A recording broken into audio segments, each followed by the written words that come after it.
All right, so today's video, we're going to be watching a Gold 2 support on PC playing... it feels like the whole support line here from what I'm looking at here. We actually got more details here. The hero bands of this game were Freya, Hanzo, Widow, Doom, so you know that's why you don't see those heroes.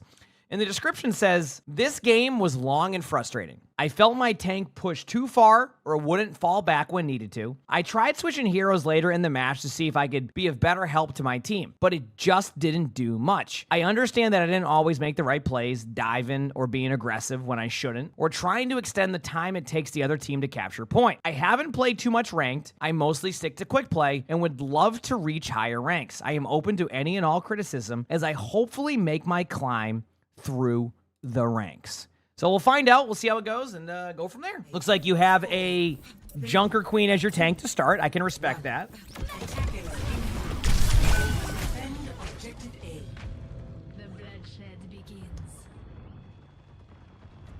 You know, listen, sometimes it just starts off strong, doesn't it? I'm not going to sit here and act like I have not done that, even if I know there's a Junkrat on the other team. So, you know what? It just happens sometimes. Real talk, if you want to clear spawn doors, it's good to do that at the beginning, but I'm not going to act like I even do that half the time. Alex, thanks for 27 months of the Prime sub. Thank you, appreciate it. Thanks.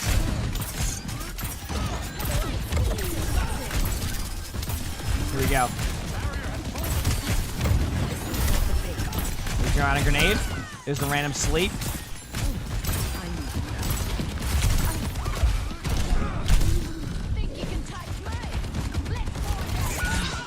Okay, one. Let's constantly pay attention to the tank. That is something you can easily do there to keep healed. Number two, and this is coming from me who had to learn this a lot more recently, it's okay just to chill and just heal your tank at that angle rather than just like move around all over the place. If you didn't notice, you were kind of just running back and forth over and over again. And I think you made like healing your Junker Queen a lot harder. Don't be afraid. And this is where I talk about good positioning. Don't be afraid just to take a nice, safe position.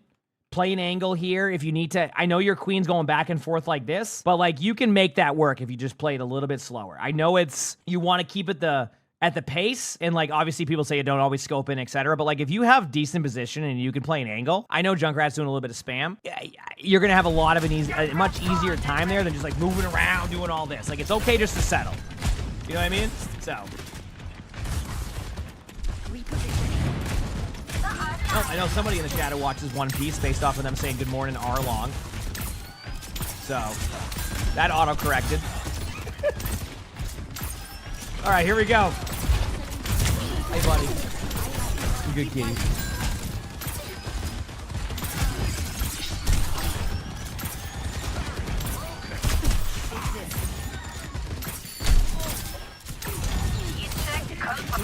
Okay, you start to move up a little bit. You know, chat, part of me wants to say, stop jumping around as much. And then part of me says that if I say that, then chat's going to watch me play on it and go, well, you probably should take your own advice on that one. So, I mean, if you want me to tell you the truth here, it's good to not jump a lot because it's easier to hit your hitbox. It doesn't stop me. So I'm just telling you, I still spam that jump key. Like, I know it's not a good habit to have in Overwatch. I don't know what it is. You can nano your diva here if you would like. Looking at your nano targets, it's either going to be basically your diva or your Pharah. And I would not really nano your Pharah because it's inconsistency, right? It's just hard to get the full follow-up unless like there's an ultimate there. So like, obviously if your Pharah is feeling confident in the play, go for it. But you know, just nano diva. Okay, went for a shot there. Good on a grenade. I honestly thought that was going to hit. The idea is right, though. That nano's good, too. I want to point out to people, the reason why that whole play is good is I think some people... I want to explain a little bit here on how tempo in and playing aggro is really strong in like Overwatch in general. So what I like about the nano here, and again, it's going to be... It's a little bit, you know, it may not work the way that it could, but it's still a good idea. So what you do is you want to keep map control. And a lot of what happens in ranked is people will win the team fight here and just stop. They just sit AFK on cart. Right? Like they just sit there and like nothing happens. So Nano and the Diva keeps that momentum going. This allows for your teammates to take the corner. It forces them back. It gives you more map control. So I like your Nano here. It's going to look a little bit scuffed And people are gonna be like, oh, why would you waste nano here? And yes, in theory, you could have waited an extra 2 seconds, but I think it's fine. You're saying that more honor grenades? Yeah. I mean, more honor grenades could be good too. Absolutely. I mean, if they're not going for you, then you can use your honor grenade way more aggressively. If they're going for you a lot and you need a self peel for yourself, like there's a tracer, I understand like holding on to it a little bit more because you need that cooldown. But yeah. D.Va takes a bit of the map control. Now you get back up here. You get your heals going again. Kept the momentum. Again, you could argue you wait an extra 2 seconds, but I am definitely more in the be proactive with your gameplay rather than just sit there and hold an ultimate for 25 minutes. So, that honor grenade was... I want you to think about something here because, and I know the Junkrat hits you. Remember that you regen your HP really quickly as a support. I know that the regen exists in the game, and people are like, oh yeah, it's like, what is it, like 6 seconds now? That doesn't apply for supports. Your passive actually heals you quicker. So don't be afraid if you have solid positioning to not just like throw an honor grenade and waste it there. Even though we just talked about honor grenades, we were talking about being more aggressive with them. So yeah, you take a little bit of spam damage here, but you're kind of in a decent safe spot here. So like, you know, you can always like fall back to the health pack. You don't always need to be in line of sight of your team to heal at the time. Like you have opportunity to say that if you want to. At the same time, I got to admit that Junkrat's been hitting you with random spam that definitely wasn't even going for you. So.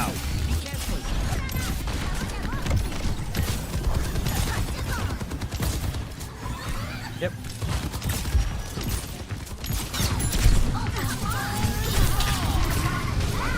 You do what I do with your sleep sometimes. If they're right in front of you, you don't need to flick off of your sleep. How do I know this? Because when I play Ana, I flick off of my sleep sometimes.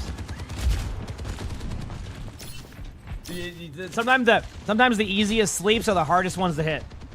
This could work, chat. I honestly think this play could work. And if it does, good for you. Soldier realizes it, though. Here's the 1v1. Oh, my. Oh, my. Honestly, nice try. I'm not even like... you know, I'm not really upset with that play because I feel like your team now has space creation and can actually just go for the win here on the point. So, there's like a world where you... Yeah, that was a good play. Good job. That was a good play. Yeah. Got a kill. Gave your teammates a bunch of space creation. To stop moving. I think, just to make it clear, sometimes I don't know if everybody like kind of consumes the information in game a little bit differently. It wouldn't be the Ana, it wouldn't be the footsteps that get me there. A lot of like stuff in game can kind of overshadow footsteps, which is probably what happens. I look for the number. So if you look up top, do you see where it shows 3 with that arrow there? I always make it a part of my gameplay loop to scan now. If you haven't noticed, there's not many times where a team backcaps on me without me noticing prior to it happening, right?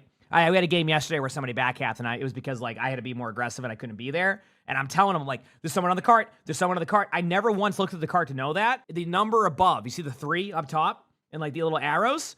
That shows you how many people are on cart. That also shows you how many people are contesting it too, if you're going for the cart and you can't figure it out, right? So it's always good to scan that if you're worried about that type of stuff, because if you scan it, and as you look, you see there's 3 people on cart. So in that situation, you would have saw 1 person on cart pushing it at a distance. There's also sound cues that are important for that if you have the music on, things like that. So I generally am always scanning for that. So what I was saying is that even the footsteps there, while I agree with you on that point, that like the footsteps don't help there, a lot of the time some players just consume that part of the UI and just know that, yeah, somebody's trying to backcap. So yes, there's a number on the cart that shows you that. Both for how many people are on it and how many people are contesting it.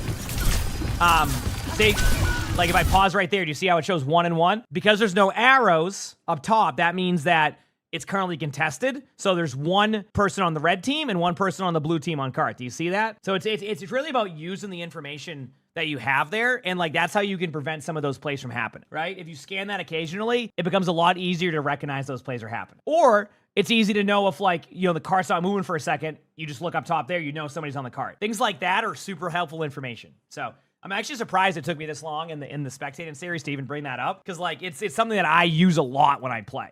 Like that is a area of this I scan for. Yep, it's good for overtime stuff, all that. It's just good information to use and like utilize if you do make that a part of your gameplay. Yeah. Anyway, hope that's helpful. Yep. Honestly, a random May wall that worked. Probably saved your Ryan, to be honest. Okay, nano targets. Pretty much anybody but Juno, unless your Juno gets dove. I want to point something out here. You're powered up. Get in there. Good nano on Ryan. I'm okay with you nano on Ryan here. It is becoming more and more common to nano your support, and I think that's okay. I think right now with Overwatch being the backline trade game that it is, where like it's more about backline trades rather than kind of like this neutral where you just stand there. I think it's okay to just nano your support, especially with Ana having this major perk now that nanos you. Sometimes your support's your only viable option because they're near you, and you keep yourself alive, you keep the other support alive, and then you kill whoever dives you, right? It's basically a team fight win. You know, if you needed to nano the Juno due to them diving your Juno or something, I think that's a totally fine target. So don't be afraid to do that more and more now. Because I think that, like, your backline surviving is so key now to winning team fights. It always has been, but it's even more so now. I think it's okay to do that. Would I say the Ana is too overly focused on who to heal, on who to heal instead of who to damage? This is a tough one because... yes, I think that Ana could do more damage here, and that's something that actually I've recently done more in my support grind, because we're doing like the, you know, top 500 every roll thing. And I did find that as I DPS more as support, it got better, because I think the balance has changed. It's always been good to DPS as support, but I think the balance is starting to shift where if it was 50-50 and that was fine, it's starting to go like 70-30 in favor of that. But we got to circle back to the idea that it's rank dependent, right? So I think, was this a gold game, if I recall? There's going to be a little bit more... Okay, I'm going to pause because I think it's a good time to talk about this. Damage in a support is very key to winning team fights, right? Like, it is a good strategy to do. It's like, it is just... it adds so much more pressure on the other team. But keep in mind, the point I'm making here is that in gold, I think that the positioning isn't going to be as solid, so you just have to lean into heals more, right? Like, I know that in a top 500 game as support, I don't necessarily need to look at my tank as much because I know my tank is probably playing proper positioning or self-sustains more, right? The truth is that as a tank player, the best way to improve as a tank is to continue to get better at understanding how to self-sustain, right? You can't always rely on your teammates to keep you alive. It just doesn't work that way in current version of Overwatch. A lot of the time in top 500, I know that my tank is either going to play health packs, play corners, play cooldowns, do all that. But in a gold game, the players are more likely to play in the open, not play the corners as much, not utilize cooldowns as much, take more damage. So, like, I think the balance of healing to damage is still probably where it was before, while as you climb, it's starting to shift more into the damage output. Does that make sense? So, I'm just saying that, like, while I agree with you, and I do believe that, you know, DPSing a bit more now is good, I think that if your tank is taking a bunch of damage, your tank's taking a bunch of damage, and you have to play around that. Like, you can't, you're just going to end up losing the game because the other team is going to heal bot that, or, you know, not heal bot, but, like, heavily heal more, and you're going to lose that because that's just how it goes in that type of thing. Now, obviously, if your tank isn't taking damage and you don't need to utilize it as much, which could happen now with the Reinhardt, then you start to do more poke damage. Does that make sense? So... I hope that's helpful. Let you enjoy the stream. It's just one of those things where, like, as you climb, that playstyle, it changes and adapts. And it's something that I've, like I said, even myself recently started to have to do more and more of, right? So, yeah. Oh, with the healing? Yeah, because that's a bit more self-sustained in that game, Zealous, so that makes sense, yeah. Like, there's a lot more, like, heals and long healths. Correct play so far. Keeping your teammates alive. Reload. Yep. And right here, like, I actually think this is a perfect way to kind of explain what I was just talking about, and I think you made the correct decision here. Chat, did you notice the Pharaoh was a little bit low? Here's the problem. A Tracer going unmarked in the backline is going to roll to begin with, right? So while the Pharaoh was low, what you do is you look at that, the Juno can heal the Pharaoh, and then one of the supports takes the poke damage onto the Tracer, right? Like, do you see how, like, why I'm okay with this play? Is because if you leave this Tracer unmarked in the backline, this Tracer's just going to shred you, and you're going to get grinded down over time, DPS, passive, etc. So, rather than, like, just sit there and, like, you know, spam heals on your Pharaoh, you know your Juno probably has that. Your Juno can probably help you, and then now this Tracer has to deal with basically you just kind of winning the... See? Perfect. Mercy's falling off the map, it looks like, bottom right. I think I saw that correctly. We'll probably look at the... Yep, there it is. There's the kill feed. The Mercy fell off. Now you can nano your teammates to be aggressive if need be. I would nano your soldier to keep them alive there if you needed. Keep in mind, you can also nano yourself to keep yourself alive. It's very important you keep the momentum here, right? Big slam alert. I would shoot at that Juno much prior to that. That one shot can make a huge difference there. So, positioning's rough here. I want to point out here. A lot of people start to do this when you get close to capturing a point, and 3 on card's probably going to cap it. Don't be afraid to sit back here. Like you have the opportunity to put yourself in an unkillable spot. the amount of times I've lost a game to an Ana just setting up here in this situation is really high. The way I win and retake this point is when everybody just runs to the point and stacks, and eventually you get a pick with some ultimates that you may not know, or like a play. So don't be afraid as an Ana to, instead of just like running up here, and again, it's going to work out, it looks like, based off of what I'm seeing, but don't be afraid just to go back here, play here. You have a mega health pack. You have line of sight from their team. You can rotate around. Unkillable back here. Unkillable back here. And if they chase you, right, say they send like 2 people at you, you now have a 4v3 here. Heck, even if they send 1, you have a health pack, you have line of sight, you have advantage, your team is still in a 4v4 on the point.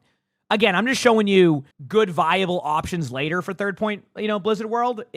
This is one of these, I think you're just going to win the team fight, and it's all just kind of hindsight, but I just wanted to showcase where, like, you can have dominant position that basically just takes over the game.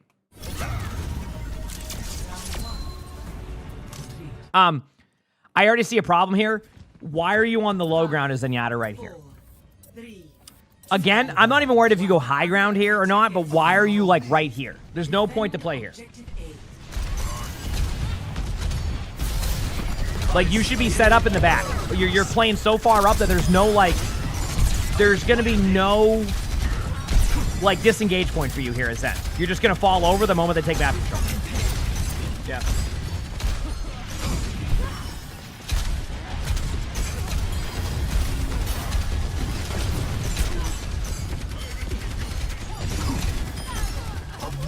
Okay.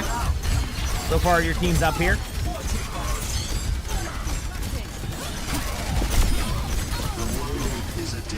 I was in your stadium game last night? I didn't play stadium last night unless you're, like, based off of your time zone.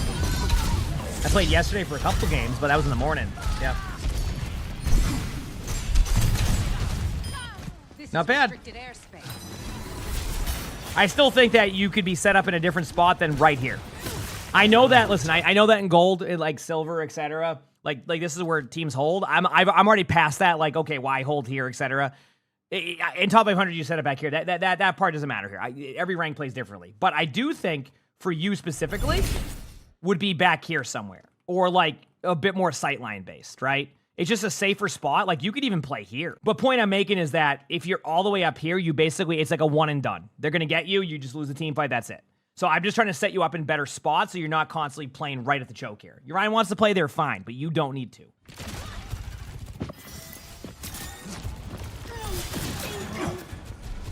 How would they be able to pop off and play DPS then? You don't have to play DPS then in front of them. You can play DPS then from a distance. It doesn't.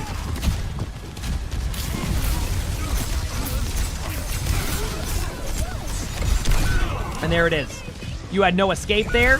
They got you at the choke. You were out of position. You were in that questionable, like, do I pump my Zenyatta ultimate here? You see what I'm saying? Exactly what we said was going to happen there, because you just don't have. There's not enough wiggle room there to be able to make a play. Yeah, that's why I was pointing out to that high ground. You don't even have to be on that high ground if you don't want to in that poke part, but you could definitely play further back than Zenyatta. Be careful here, because it's just gonna.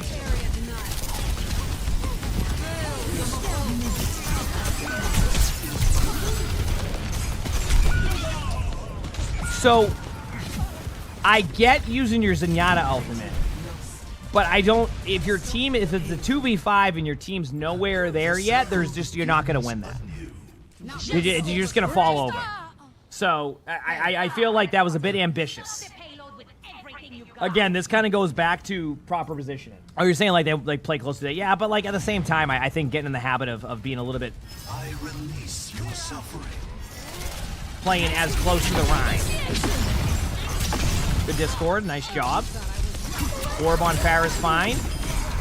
Nice. I'm okay with this. There's a Pharah behind. You can Discord and ping. All right, ping's already done. Good.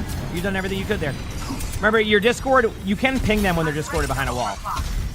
Just a little bit of a note to people playing Zen. You can ping people when they're Discorded. Hike, thanks for the 7 months of the Prime, so thank you. Appreciate it. Thank you.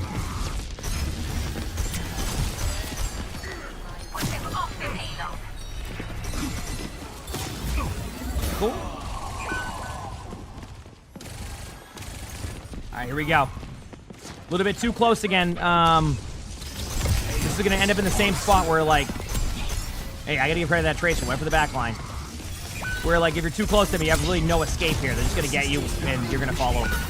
Yeah, where's your escape? Where are you going? See what I mean? Like, this is what I mean. Like, do you see how, where could you stop just to, like, hit a shot there? Where did you have the opportunity to, like, make a play? You didn't, because you're putting yourself in bad positions. Like, this is not a good spot because you're in their team. There's no backup. The way that, like, solid positioning works is that you have multiple layers of being able to back up. That's why you set up in a good spot. Let's say you were playing here because they were playing there. They dive you, you can back up again, right? You can see the dive coming. You're backing up. Do you see? Now you're in a safe spot again. The idea behind good positioning is the ability to back up to 1, 2, sometimes even 3 spots. So that's why I don't want to see you get up this aggressively. Now, if it's Stadium and you're running the Zen melee kick build, that's a different story. It's Stadium. But in ranked, you got to be really careful of this, like, really hyper aggro, like, be in front of their face, unless you're just hitting a shot, right?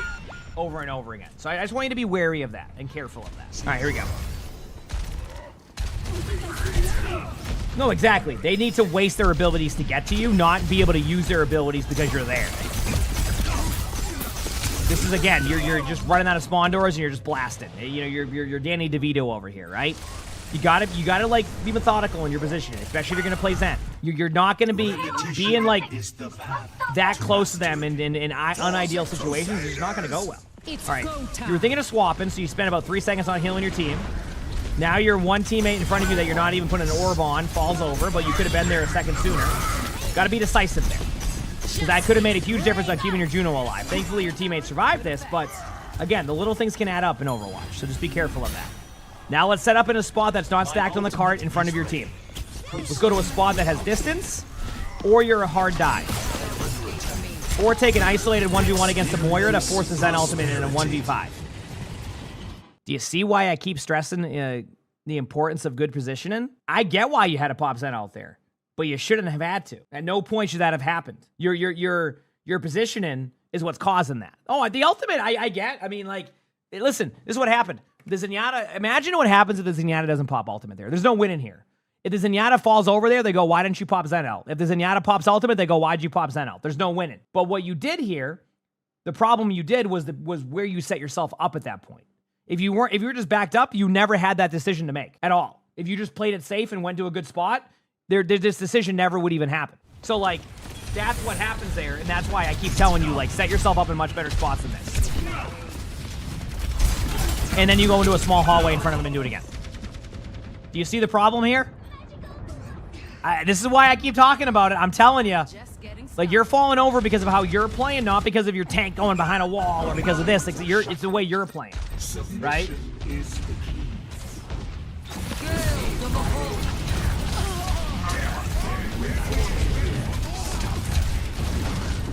Okay. Okay.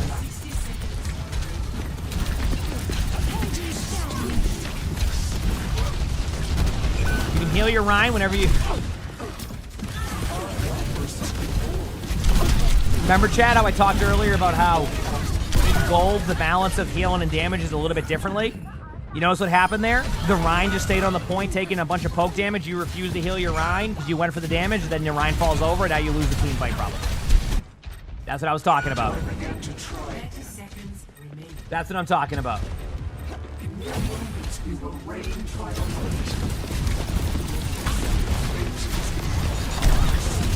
You're Reaper made it. I mean, your team technically still has a chance here, but I don't think you're going to get it.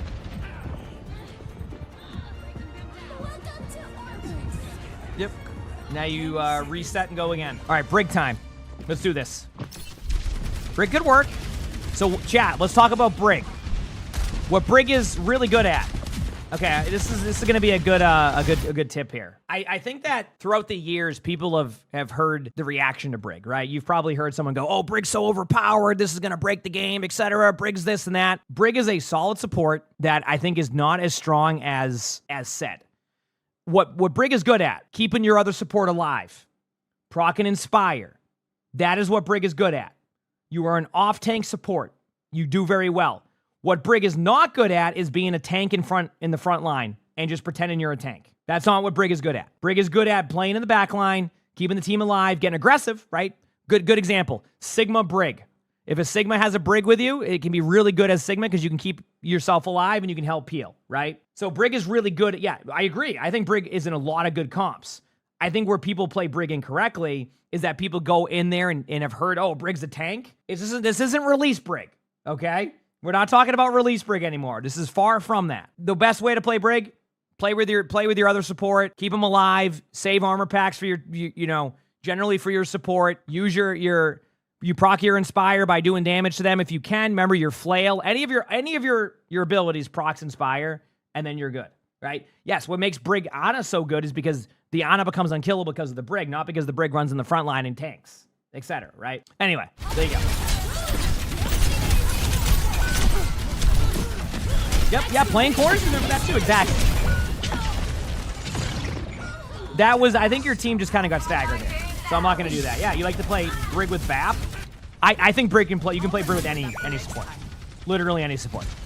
It's because your ability to keep the other support alive is just so strong. You can CC, you can control the game. But not so much frontline tank.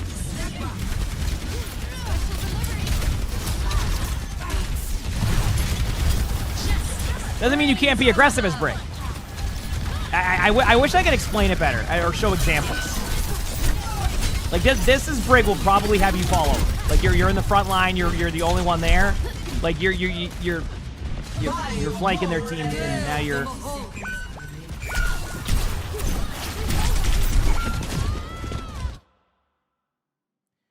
Point in case. Yeah, down in cart's good. Yeah.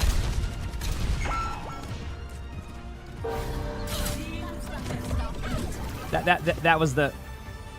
Yeah, that was the point in case was because it's the opposite of what you do. So you flip it and then that was the.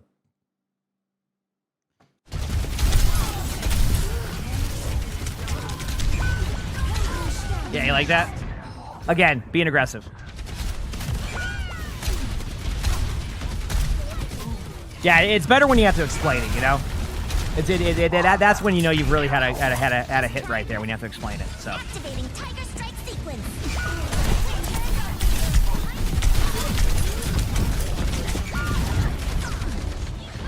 Yeah, there you go.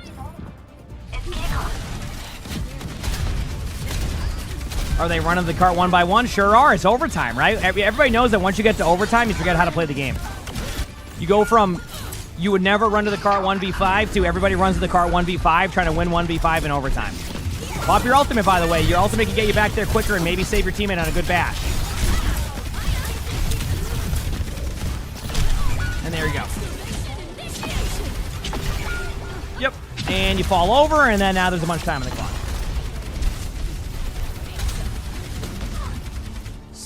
Wonderful, right? All right, let's skip ahead. So that went from going really well to you started to. I think you started to overcommit to some of the play there. Okay, now you're on Mercy. I mean, I can, you know, what do you got for your DPS? A Pharaoh? Yeah, this is a fine pick. I don't think there's anything wrong with it. Yeah.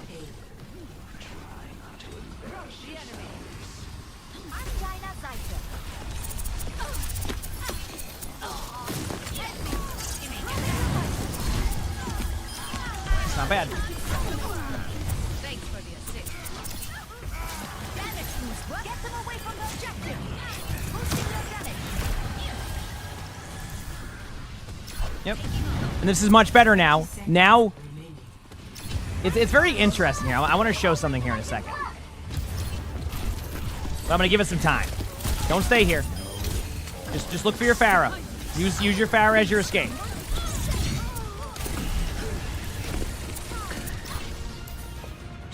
I'm gonna pause for a second here. I think your team's gonna win this team fight. As long as you're gonna win this team fight. Okay, chat. Before this game ends, on this part, what do we see here? What was the huge difference in this defense? What was the huge difference that they did this time as a team? If they cap with that sim, good for them. What do they do? Exactly. They weren't so far up. Do you notice that? They all played back, and this team had to take the long distance all the way to get here.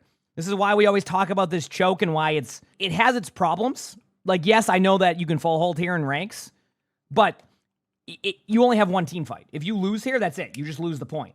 So, like, they play back, they spam them out. You do all this. You see how good that is, right? Like, you didn't even remotely play this choke, and your teammates have a much better go here because they They have such a long distance to make there that your team spams them out, plays corners, all of that. Do you see what I'm saying? So I just wanted to show where like the strategy of just stacking at the choke wasn't played there, and it was a lot better of a result where your team was able to play the point, play smart, force their team to have to just basically run that long distance. That long distance is really strong.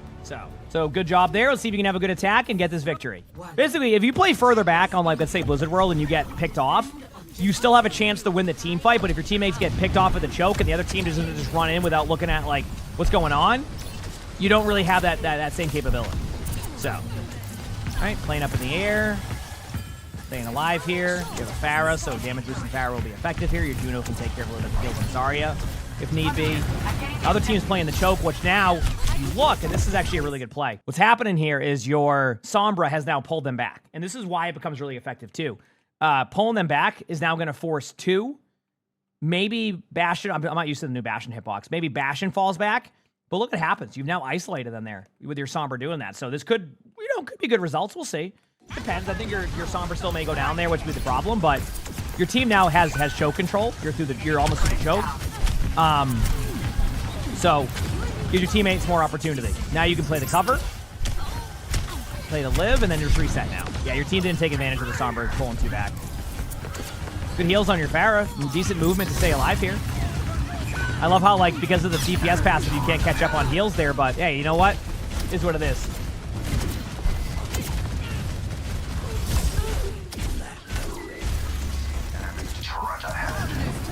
All right. Apparently, you thought the Valk was going to be too effective there, so you swap off the Lucio.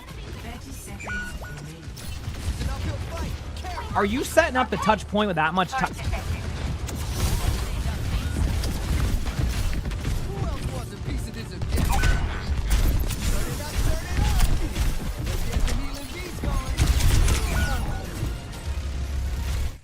Everything was going to be fine. You had plenty of time. You didn't need to... There's 10 seconds on the clock and you hit rollouts to get there. I want you to think about that. Like, I can maybe understand going Lucio to speed boost your team through the choke. That's viable, right? I can see that, right? Not bad. You can speed boost your team through. Okay. I'll give you that. Maybe giving up the Valk for that, although I would have probably kept the Valk because I think that would have been effective. But what was the point of speed boosting to the point with this much time in the clock and not just using that to help your team get through the choke? You get what I'm saying? I just feel like... It almost feels like your team just gave the other team a draw here because of trying to do these, like, plays that don't even need to happen, which I think is going to be a draw. Yeah. So, yeah, I think that was a bit of a misstep there. Obviously, you didn't lose the game, so I mean, you got that, like, you didn't lose the game, so at least you got that going for you in that sense. But yeah, I feel like you just kind of, and you mentioned it a little bit, I think sometimes you overthought some of your support swaps. I think you need to recognize when things are working or why they're working or what you could bring to the table. Maybe you go Lucio here and you speed boost him to the choke. But I think it happened on Brig, it happened on Moira, it happened on Lucio here. You just kind of started playing really aggro for no reason when you had plenty of time to take the game. So I think what's going to help you in the future here is it's okay to start off a bit slow with how you're going to play. It's okay to set up, and you don't have to always just run to their back line. You don't always, if you're playing Brig, you're not a main tank at that point. You're not going to go into their front line and just roll them over and over again. It can happen sometimes, but not all the time, right? So, yeah, you pick up on that, but I think number one thing you need to work on, positioning. You need to work on it. It's that simple. I showcase where you need to. You fix that, you're going to start having better games, and you're going to climb more. Because I think sometimes you heck up your play because of that. So you got this. You can do it. Like I said, you want to climb higher, just take some of the stuff we talked about and apply that, and I think you'll see some good results. You got this. You absolutely got this. If you like the video, hit the like button. Subscribe to all the YouTubes you haven't. Leave a comment. All that helps. And yeah, if you want to watch more of these, you'll see a video to watch. Good videos. Take a look if you haven't. With that being said, hope you have an amazing day/night.